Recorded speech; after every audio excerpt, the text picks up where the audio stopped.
Hello everybody, welcome to my channel. तो इस video में हम करने वाले हैं about the time period in history कि हिस्ट्री में हम टाइम पीरियड कैसे कैलकुलेट करते हैं और हम सेंचुरी की बात करेंगे कि सेंचुरीज़ का कैसे पता लगाया जाए और सेंचुरी क्या होती है।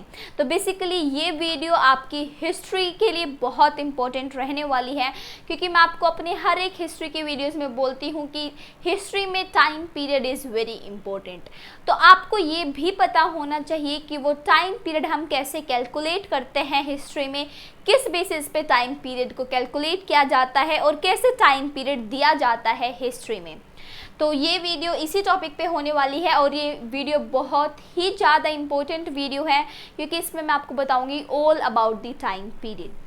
तो सबसे पहले आपने सुना होगा कहीं ना कहीं या फिर आपने हिस्ट्री में पढ़ा होगा, लिखा होता है 100 BCE, 1 AD, 1 CE। तो आप सोचते होंगे कि ये क्या है क्योंकि आपने 11th में पहली बार इन टर्म्स के बारे में सुना होगा। 11th या 12th में आपको पहले से इसकी जानकारी नहीं है। अगर आपको पता है तो वेल एंड गुड, अगर आपको नहीं पता है तो मैं आपको बताती हूँ कि कैसे कैलकुलेट करते हैं हम हिस्ट्री में टाइम पीरियड। तो देखो क्या होता है, जीसस क्राइस्ट के बर्थ को हम लेते हैं as the mid year.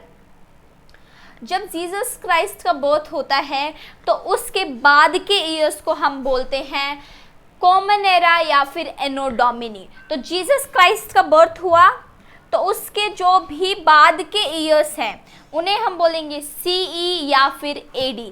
CE का मतलब होता है कॉमन एरा और AD का मतलब होता है एनो डोमिनी। तो जीसस क्राइस्ट के बर्थ के बाद के ईयर्स को बोला जाएगा CE या फिर AD। वहीं पे जीसस क्राइस्ट के बर्थ से पहले के ईयर्स को हम बोलेंगे BCE या फिर BC। BCE का मतलब है बिफोर कॉमन एरा और BC का मतलब है बिफोर क्राइस्ट।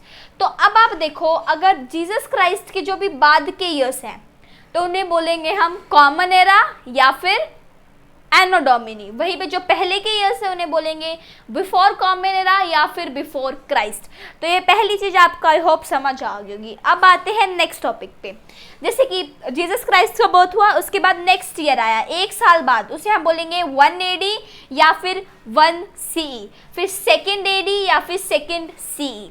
ऐसी अगर हम पीछे की बात करेंगे तो 1 BCE, 2 BCE and on so on. तो आपको पता है 1900 BC में हड़प्पन सिविलाइजेशन एंड हो गई थी। अगर आपने 11th का फर्स्ट चैप्टर पढ़ा है तो आपको पता होगा।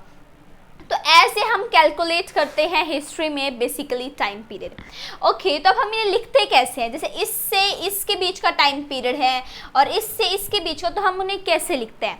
अगर आप जीसस क्राइस्ट के बर्थ से पहले की बात करोगे, BCE या फिर BC की बात करोगे, तो उसे आप हमेशा डिक्रीजिंग ऑर्डर में लिखोगे। डिक्रीजिंग ऑर्डर का मतलब बड़ा नंबर पहले आएगा। जैसे कि अगर आपको इसके बीच का टाइम पीरियड लिखना है तो आप डिक्रीजिंग ऑर्डर में लिखोगे, मतलब 100 BCE to 50 BCE। Decreasing order हो गया क्योंकि 100 बड़ा है, 50 छोटा है। तो आप इससे पहले के ईयर्स को डिक्रीजिंग ऑर्डर में लिखोगे, मतलब हमेशा बड़ा पहले आएगा फिर छोटा आएगा। तो इसके पीछे का रीज़न क्या है वो मैं आपको बताती हूँ। जैसे कि देखो, ये इससे एक पहले का साल है, एक पहले का, ऐसे सोन। तो इसमें बड़ा ईयर कौन सा है?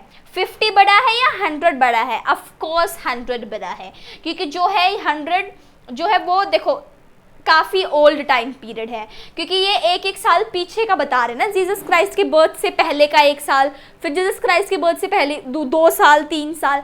तो ये क्या हो रहा है? डिक्रीजिंग ऑर्डर में हो रहा है। तो इसलिए हम इसे डिक्रीजिंग ऑर्डर में लिखेंगे। मतलब कि जो 50 साल है, इसका मतलब है कि जीसस क्राइस्ट से लेके बर्थ के 50 साल और वहीं पे 100 साल। तो इसे हम लिखते हैं डिक्रीजिंग ऑर्डर में। हमेशा याद रखना, इस तरफ साल डिक्रीज हो रहे हैं और इस तरफ वैसे तो साल इंक्रीज हो रहे हैं 1 2 3 4 5 एंड ऑल, पर लेकिन इसे हम लिखेंगे डिक्रीजिंग ऑर्डर में। कीप इन माइंड, हमेशा BC या BC को हम डिक्रीजिंग ऑर्डर में लिखेंगे, मतलब कि बड़ा पहले आएगा। जो नंबर बड़ा है इसमें से वो पहले आएगा।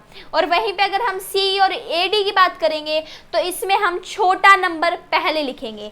तो इसमें हम लिखेंगे इंक्रीजिंग ऑर्डर में, मतलब कि पहले छोटा नंबर आएगा फिर बड़ा आएगा। आप ऐसे नहीं लिख सकते इसे कि 4 AD 2 AD, तो ये गलत हो जाएगा ना लिखना। तो हमेशा याद रखना AD और C में हमेशा छोटा नंबर पहले आएगा और वहीं पे BCE और BC में बड़ा नंबर पहले आएगा। तो आई होप आपको ये अच्छे से समझ आया होगा। अब हम बात करते हैं सेंचुरी की। सेंचुरी क्या होता है? सेंचुरी का मतलब 100 साल। तो अब आप बात करो जैसे कि हम इन्हें कैसे लिखेंगे। 7th सेंचुरी है तो 1601 to 1700, वहीं पे 18 है तो 1701 to 1800। 18 के पीछे 2 जीरो लगा दो और इससे पहले नंबर 01 ऐसे लिखेंगे। 19th सेंचुरी को हम लिखेंगे 1801 to 1900, सॉरी मैं 1 लगाना भूल गई थी। 20th सेंचुरी को हम लिखेंगे 1901 to 20,000 to 2000। 21st सेंचुरी को लिखेंगे 2001 to 2100। तो इसे हम ऐसे लिखते हैं इन सेंचुरीज को। और अभी 2022 चल रहा है तो कमेंट डाउन करके बता दीजिए कि 2022 कौन सी सेंचुरी का पार्ट है। तो डेफिनेटली ये 21st सेंचुरी का पार्ट है। मैं आपको एक शॉर्ट ट्रिक बताती हूँ कैसे कैलकुलेट करें। जैसे कि 1995 का आपसे पूछ रहे हैं कि ये कौन सी सेंचुरी में बिलोंग करता है, तो इसका सिंपल सा जवाब है 19 में एक प्लस कर दीजिए एंड इट्स 20 सेंचुरी। वहीं पे अगर आपसे पूछे 2000 किस में बिलोंग करता है, 2 में 1 प्लस कर दीजिए, it will go in the 21st century.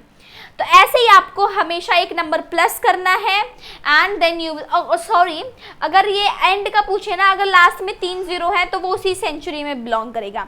अगर इट्स हेयर 20, मैं आपको दोबारा बताती हूँ।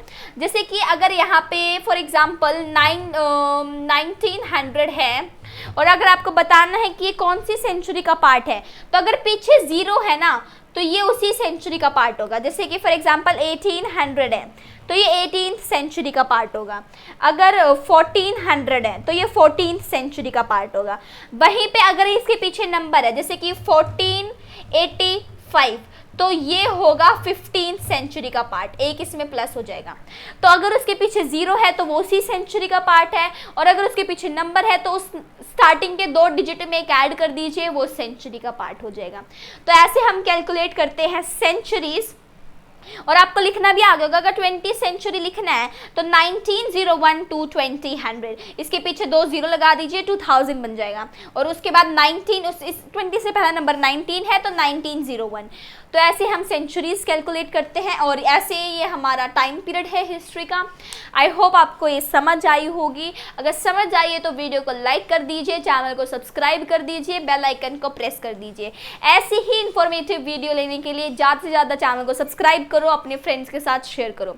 आई होप इसके बाद आपको कोई भी डाउट नहीं रहेगा हमारी हिस्ट्री की टाइम पीरियड में।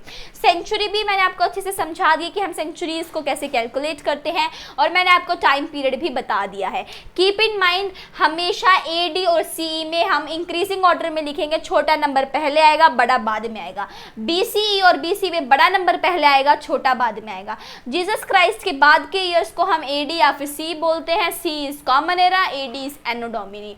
जीसस क्राइस्ट के बर्थ के पहले ईयर्स को हम BCE बोलते हैं या BC। BC का मतलब है बिफोर कॉमन एरा और BC का मतलब है बिफोर क्राइस्ट। तो आई होप आपको ये समझ आया होगा। Please support the channel, support my efforts, like the video. So that was all for today. Thank you for watching the video.